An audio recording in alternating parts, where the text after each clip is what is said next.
You felt good out there today. You were catching a lot of passes. Do you think you were cooking?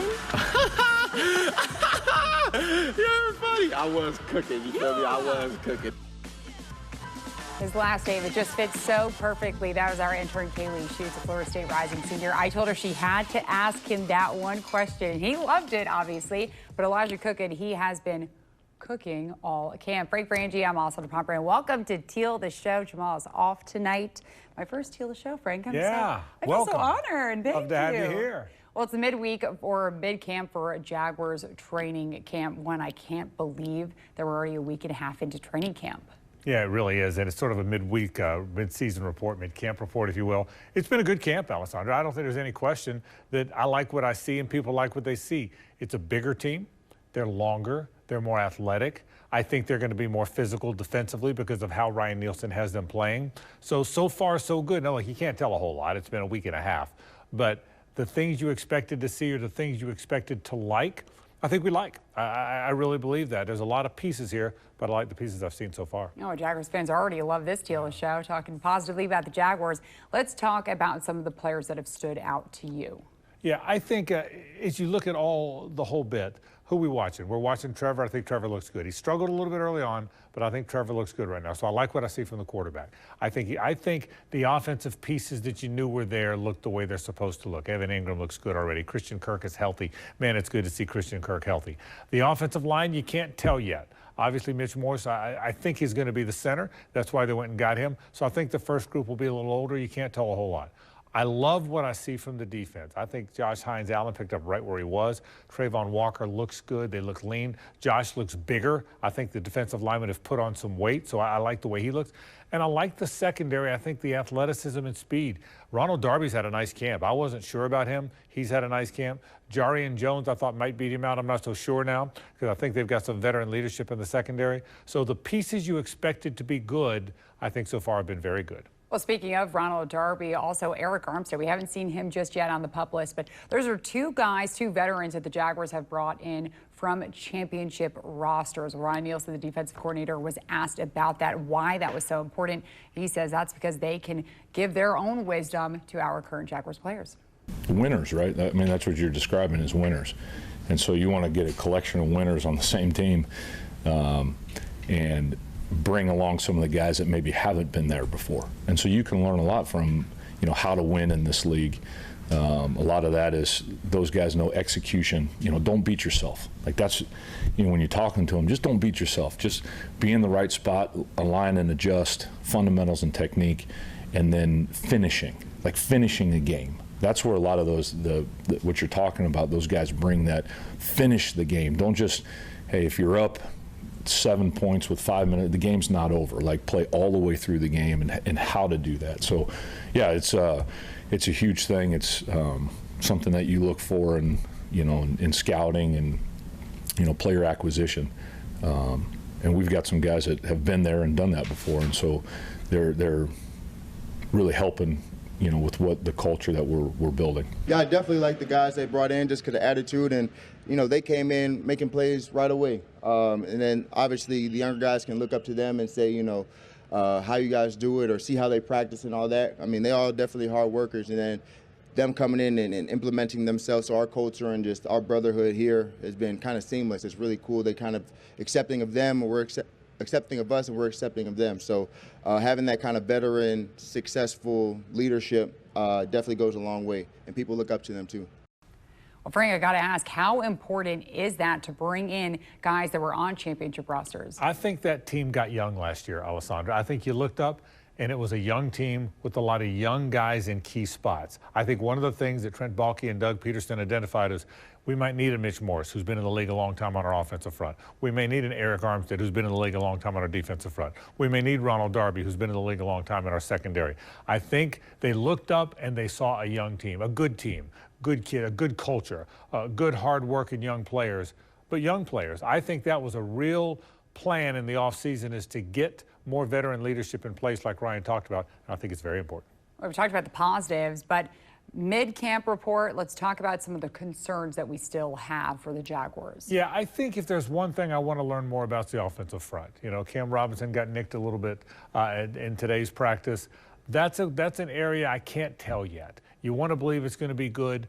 I think if there's one concern I have on the offensive front, and it's not Alessandro because I necessarily saw anything I didn't like in camp so far, but it's hard to tell. You got a brand new center. You got a right guard who's a tough guy and so well liked and respected. He's been in the league a long time. You've got a right tackle who's still young. You got a left tackle who's been around a long time. And I'm not sure there's a lot of depth there. So I think if there's one concern for me, it's the offensive front. The other thing is, how will the pieces fit in the back end of the secondary? Will Ronald Darby hold that spot? Tyson Campbell got paid. He's got to play like it. I think he will. There's Antonio Johnson looks to be a brand new safety. So if there's concerns for me, what I don't know yet is the secondary and the offensive line. Those are the two areas. Well, let's talk about some of the rookies that have stood out. All eyes are on BTJ, of course, Brian Thomas Jr., the Jaguars' first-round draft pick. But you know who really has caught my eye this training camp? FSC's Jarian Jones. I think he might be the rookie everyone's talking about. Jarian Jones looks like he's got a chance to start. Again, I think they drafted him to be a nickel, to play behind Darnell Savage and maybe beat him out. And I think when they got him here for OTAs and minicamp, they said, whoa, this guy's also a guy that can play outside. So he's looked really good. So he's caught all of our attention. I totally agree. Brian Thomas Jr., I thought the game was a little fast for him in the first few days of camp. It looked like that balls went off his hands a little bit. He's a good player. I thought the game was fast for him. I think it slowed down. Made a big catch today. All the fans went kind of crazy when he caught that long ball along the right sideline from Trevor. I think you see the game slowing down for him. So I think that's two rookies that stand out. Also, Mason Smith, keep an eye on him. That's a big physical guy. He can play a lot of spots. He can play outside. He can play inside. I even think even though he's more angular, he could play over the nose if he had to. So he's a guy that's going to help this team as well. Well, Press Taylor, the offensive coordinator, was asked about Brian Thomas Jr. He says that he wants him, of course, to get used to the NFL, but also he needs to be ready when the season kicks off. Yeah, I think we've seen from the day he got here, he's gotten better every single day. And that's all we're looking forward to. I mean, we don't need him ready to play week one today. We need him ready to play week one. So we just want to continue to see little bits of growth every single day with him, with his understanding, with the way he plays, the physicality he's seeing from our DB group. So he's getting challenged. He's getting challenged physically. He's getting challenged mentally. And so far, every day he's gotten a little bit better. And that's what we just want to continue to focus on with him and all our guys as well. Well, Frank, we have much more coming up just after this break on Teal the Show. It's a great day. We do invite the military and their families here, and I think it's great to honor them and get the fans in the stadium. It's good for our new players who haven't experienced that to get over there and practice over there and experience that. So it's a good day. It's a really good day, and look forward to it every year. Well, you just heard from head coach Doug Peterson. Tomorrow is the Jaguars stadium practice. It's the first time that they're back in the stadium practicing since last season. Thousands of fans are going to be inside Everbank Stadium. It's really exciting. Yeah, it takes on a different vibe, Alessandro. When you're in the stadium, you've been on the same practice field for a week and a half now. It looks the same. It feels the same, the whole bit. Well, now you're in the stadium. Whether there's a lot of people there or not, you see the stands, you see the field, you see the big scoreboards. It feels different, particularly for young players that haven't done it before. Yeah, this is as close to a game-like feel as the Jaguars will have until Kansas City comes to town a week from tomorrow. So, yeah, it's a good feel. I think everyone's excited about it. I'll be interested to see how Doug plays it. Does he play it like a scrimmage a little bit? Is there a lot of 11 on 11? I would imagine there will be some 11 on 11 because that's what fans kind of want to see. This one's for the fans as well as the team, so it'll be fun to watch. Well, unfortunately for training camp, we've had some injuries for the Jaguars. Today was really, really hot. I think some of the injuries from today had to do a little bit with the heat. But there's two standouts. Andrew Wingard is out for, quote, a while, from what head coach Doug Peterson says. He still has to talk to the medical staff to see if Dewey Wingard will miss some of the start of the season. And then right tackle Anton Harrison is also in concussion protocol. Doug says that he was hurt earlier in practice, earlier in the week. So those are two massive losses right now. Well, certainly, and Cam Robinson got nicked a little bit too, so that's both of your tackles. Now, you got an awfully good third tackle in Walker Little. You're blessed to have three good tackles, but if Harrison's out for a while, remember, still the preseason, you don't play for a month. But if Harrison is out for a while, and if Cam's out for a while, that gives some backup guys a chance to play in practice, but you don't want them out when the season comes along for sure.